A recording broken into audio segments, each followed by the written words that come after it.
Munosabatlarda abuzer insonlar 4 xil manipulyatsiya qilishi mumkin. Birinchisi bu gazlighting.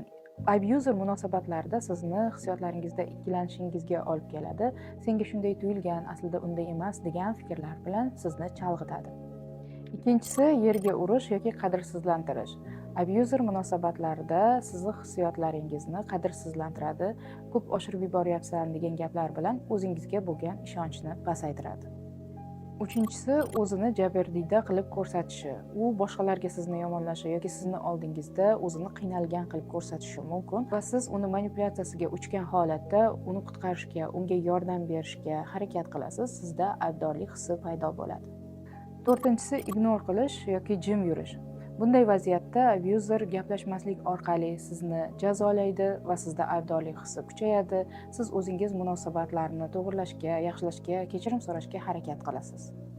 Abuzer va manipulyator insonlar bilan qanday munosabat qurish kerakligi haqida tavsiyalarimni berib boraman. Sahifamni kuzatib boring.